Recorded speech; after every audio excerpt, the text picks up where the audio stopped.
नमस्कार। पिछले 20 सालों में चीन ने इतनी तरक्की कर ली है कि आज अमेरिका सहित पूरे विश्व को वो चुनौती दे रहे हैं। चीन ने जो पिछले 20 सालों में किया है वही हम आने वाले 20 सालों में कर सकते हैं, क्योंकि आने वाले 20 सालों में हमारे पास सबसे ज्यादा युवा होंगे। हमें सिर्फ इतना ही करना है कि इन युवाओं को योग्य दिशा देना है और इन युवाओं को अच्छे अवसर देना है। भारत में करीब करीब 4000 लिस्टेड कंपनियां हैं।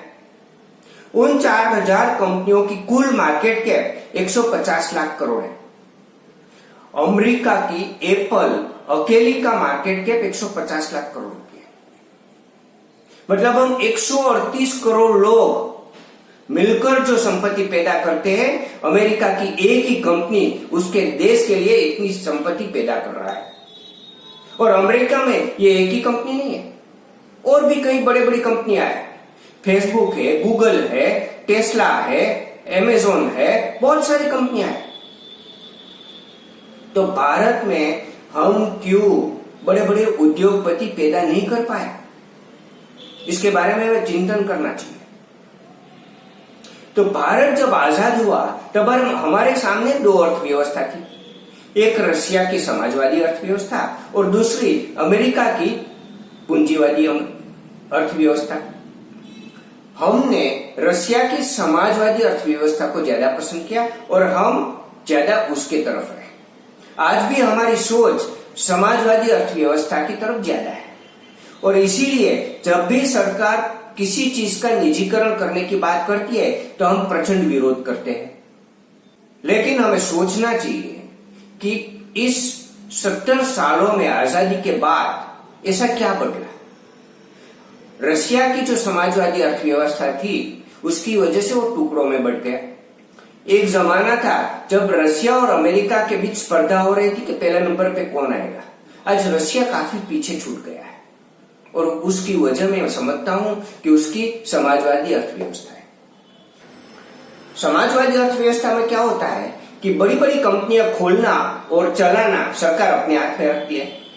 निजी कंपनी और निजी लोगों को कंपनी खोलने के लिए प्रोत्साहन नहीं दिया जाता है, क्योंकि उस विचारधारा में सोच ये होती है कि सरकार का मकसद सेवा करना है और निजी कंपनियों का मकसद मुनाफा कमाना।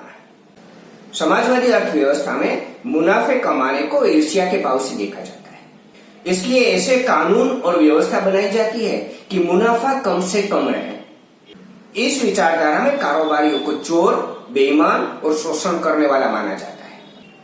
कुल मिलाकर ऐसी समाज व्यवस्था की जाती है कि आपके लिए नई कंपनी खोलना बहुत ही मुश्किल होगा, और अगर आपने खोल भी ली तो उस कंपनी को बड़ी करना उससे भी बड़ा मुश्किल काम रहेगा। भारत की सबसे बड़ी कंपनी है रिलायंस इंडस्ट्री। अमेरिका की एप्पल रिलायंस से 10 गुना बड़ी है। भारत में रिलायंस को वही अवसर, वही सम्मान मिलता जो अमेरिका में एप्पल को मिलता है, तो शायद आज रिलायंस दुनिया की सबसे बड़ी कंपनी होती, और रिलायंस हमारे लिए पूरी दुनिया में से धन कमाती। लेकिन हम रिलायंस को इतनी बड़ी कंपनी नहीं कर पाए। अमेरिका की अगर टॉप 5 कंपनी ले लो तो उसमें से 3 या 4 कंपनी ऐसी होगी जो इंफॉर्मेशन टेक्नोलॉजी की वजह से बड़ी हुई, और भारत इंफॉर्मेशन टेक्नोलॉजी में सबसे बड़ा सर्विस प्रोवाइडर है। भारत में इन्फोसिस, टीसीएस जैसी बड़ी बड़ी सॉफ्टवेयर कंपनियां हैं, लेकिन फिर भी भारत गूगल, माइक्रोसॉफ्ट, फेसबुक जैसी बड़ी बड़ी कंपनियां क्यों नहीं बना पाई? क्योंकि हमने कारोबार करना इतना मुश्किल कर दिया कि लोग सोचने लगे अपना खुद कारोबार, अपना खुद बिजनेस करने के बजाय नौकरी कर लेते हैं। तो हमने नौकरी करने वाला वर्ग पैदा किया। हमने साहसी उद्योगपति को प्रोत्साहन नहीं दिया, और यही वजह है कि दुनिया की बड़ी बड़ी कंपनियों में सीईओ भारतीय है। हम ज्यादातर इस बात पर गर्व करते हैं कि बड़ी बड़ी कंपनियों की सीईओ भारतीय है, लेकिन हमें यह अफसोस होना चाहिए कि हम उन लोग को बेहतर अवसर भारत में नहीं दे पाए, उसका सम्मान नहीं किया, इसलिए उसको विदेश में जाकर दूसरे देशों के लिए धन कमाना पड़ रहा है। दूसरे देश की कंपनियों को बड़ी करने का काम उसके हाथ में आया है। यही लोग भारत में बड़ी बड़ी कंपनियां डाल सकते थे और बड़ी बड़ी बिजनेस दुनिया भर में से ला सकते थे। अब उद्योगों को क्योंकि हमने प्रोत्साहन नहीं दिया तो इतने बड़े पैमाने में उद्योग नहीं लग रहे।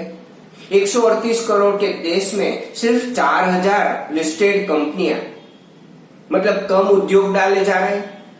अब उद्योग कम हो गए तो नौकरियां कम मिलेगी, तो हमारे युवाओं को नौकरी नहीं मिल रही और हमने नौकरी करने वाला वर्ग ही तैयार किया है।